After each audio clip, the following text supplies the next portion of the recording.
Join me right now on Kumite TV is Eternal MMA Flyweight, Danielle Hayes. What's going on, Danielle?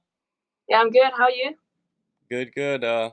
It's fight week. You only got a couple days left until you have to step into that cage. What's your normal routine during fight week? Um, my normal routine is to kind of like taper off a little bit of work, um, any sort of outdoor activities I'm doing with friends, socializing. I just try and kind of stay by myself and get focused and just keep training, keep moving around. I watch a lot of videos on fights and keep myself sort of, always thinking about it, always focused, and always eat, sleep, breathe MMA. And that's my final week. Really, I really just get quite intense with my skill, with my food, and obviously I'm water loading right now, so yeah, I have to think about that every single moment.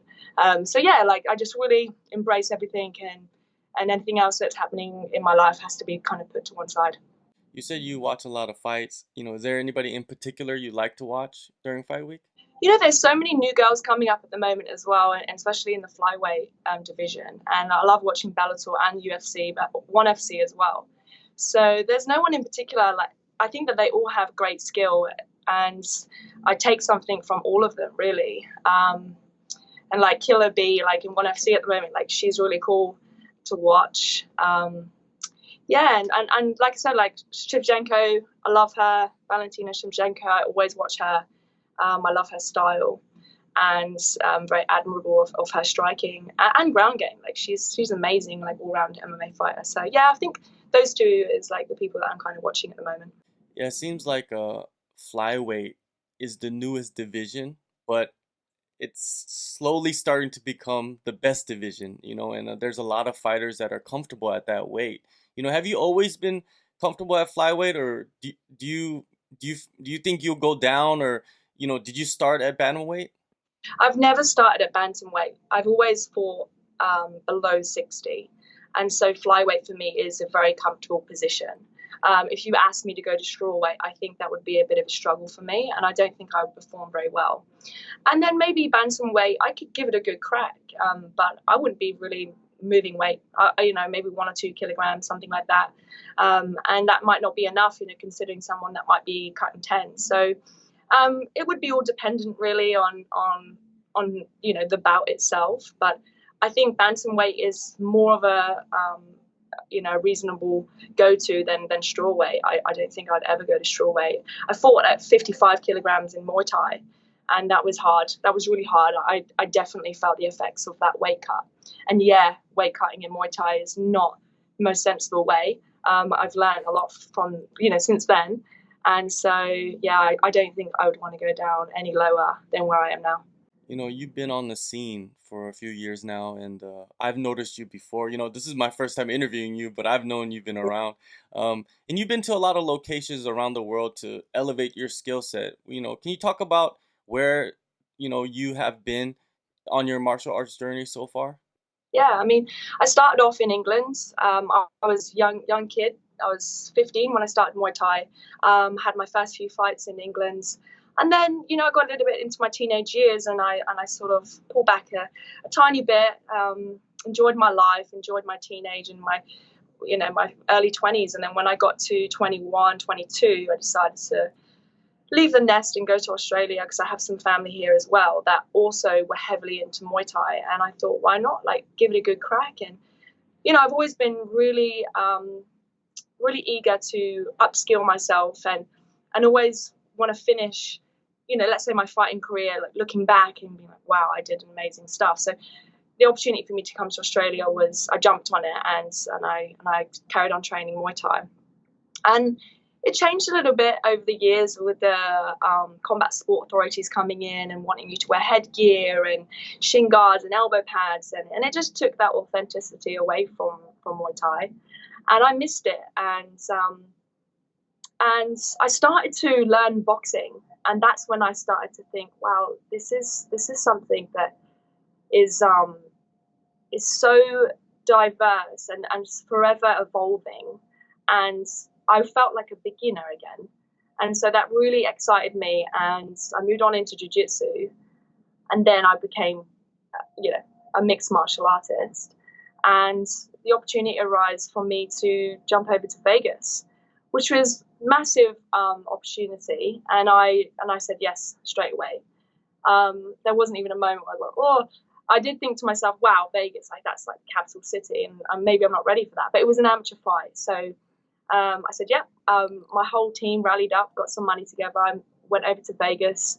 I'd have 3 days of being there. Literally, that would be get there, next day weight cut, next day fight, next day home. And I did that 3 times for a particular promotion, and they kept asking me to go back. And every time I found the money, and which, as you know, in amateur, you don't get paid to fly over somewhere that far.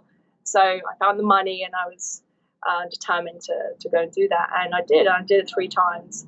I really loved Vegas, and I found a great few gyms there. Syndicate was an awesome gym. There was a lot of talent. So I decided to go back the 4th time and spend some time at Syndicate with John Wood. And there's lots of other UFC fighters there, Bellator fighters, and train with them, and it was a great experience. But I missed Australia, and I ended up coming home with my boyfriend now. And yeah, I just looked at it like that. I tick that box, and I'd definitely go back. I would definitely go back. Just for now, it's not the right time, so I'm doing what I can in Australia and just working my way through the ranks. Yeah, well, Australia is a booming market right now for mixed martial artists. After that successful amateur career that you had, you made your pro debut late last year at Aftershock 31. You fought Yes. for the flyweight title. It didn't go your way. Take me through that fight and what you took away from that fight to move on with your career.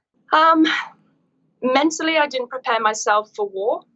I probably went into that fight a little bit relaxed, and my training camp was a little bit all over the place. I don't really have a solid team. I don't have, that one gym where you go and you've got, 5 different guys and 3 different girls to, play around with. I don't have that. I literally have me. My boyfriend helps me with parts of my training, and my corner man, Jeff, and that's it. That's all I have. And I have a boxing gym, and I have a pad holder, and I have a jiu-jitsu gym.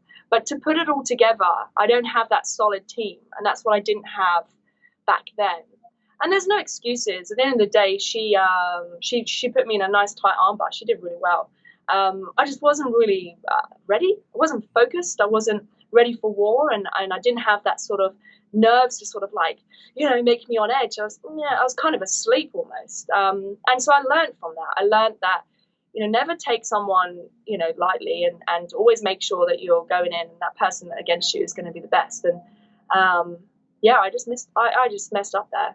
But all good, it's great for her. She did a great job. She did what she needed to do. I didn't. Since that fight, it's been months and months. Has it been hard for you to get a fight? Because I know that women in Australia, it's hard to get fights because there's a lot of times you do sign up for a fight and girls will pull out at the last minute. So was it hard for you to get a fight? It's been so hard.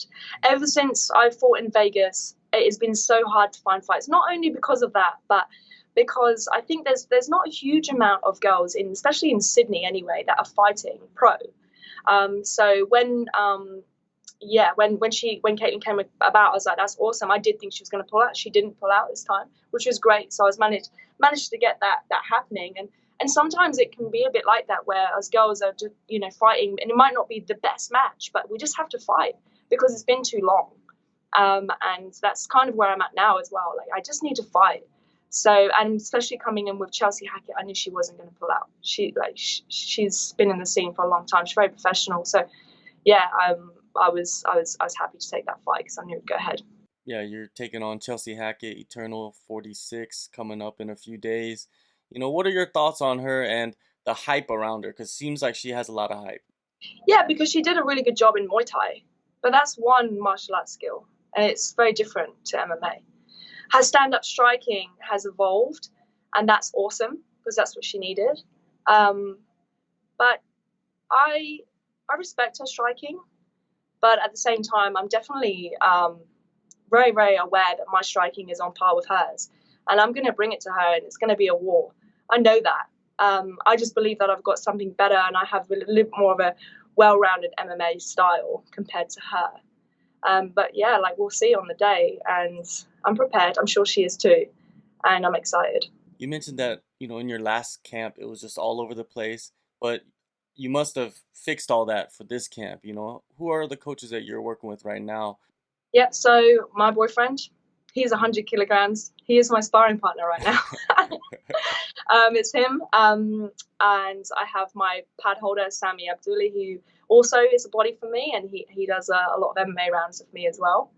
No girls, unfortunately, no girls, and no on my weight, really. So I've been training really hard with bigger guys and putting in the work, and it's like climbing a ladder. But at the end of the day, I know that come fight day, it's going to be easier because my training was really, really hard. So yeah, my fight camp's been a lot better. I'm a lot more focused, and everything is sort of set in stone. I'm not jumping from here to there with that person, this person. It's been very much tight knit group, and it's much better than the previous camp. You and your opponent are both considered strikers.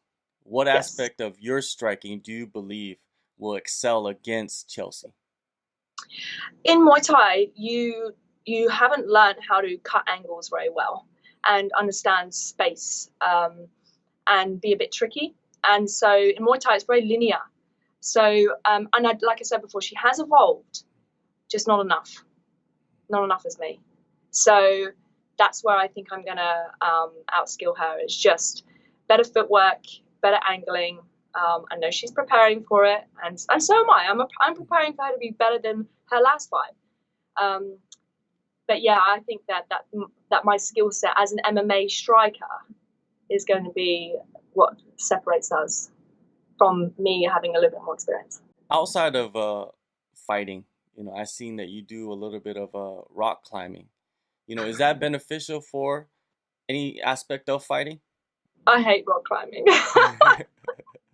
I do it because it gives me really strong, you know what it is? It's like a mental thing as well. So when you rock climb, you do get a little bit nervous when you're up there, or you think to yourself, if I jump for that boulder, I'm not going to grab it. And when you do grab it, it's like you have to put everything into it. It's not just like, oh, I'm slipping. Like you have to like believe that you're going to do it. And so rock climbing to me is more of a thing to help me mentally in my martial arts sport.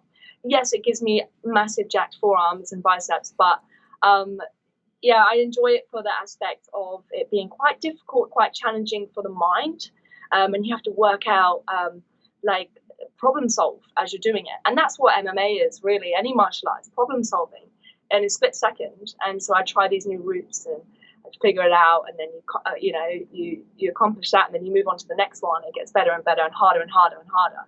So do you look at bouldering like that, rather than it being like more about athletic side of things? Yeah, more of a mental side for me. Now you go into Eternal 46, you get the finish, you get a big win. What are the plans for the rest of the year? Do you have any other fights in the works? Not right now. I have a lot of ambition to move, into the worldwide stages, and I have a really good team and a great manager. We're working on that. So right now, no other fights. I plan on going on a nice holiday after this fight and rejuvenate myself, and then come back to Oz and then getting stuck back into it. So whatever comes, I'm waiting, and whatever happens on this fight as well. Like I just, as long as I put in my absolute best, that's all either of us can do really, is just our absolute best, and whatever comes my way, I'll like always appreciate the opportunity and then jump on that. Where are you going on holiday? Thailand. Oh, of course, of course. Yeah, I of love that course. Yeah, place. it's like my 20th time, so second home. Well, it never gets old, to be honest with you. Well, no, I just always know it's going to be nice and sunny, and the beaches, and I can burn around on my scooter, and it's just freedom, So I keep saying to myself, I'll go somewhere else, but then Thailand always comes up, and I always book it. Exactly. Well, So before you head to Thailand, July 27th, Eternal 46.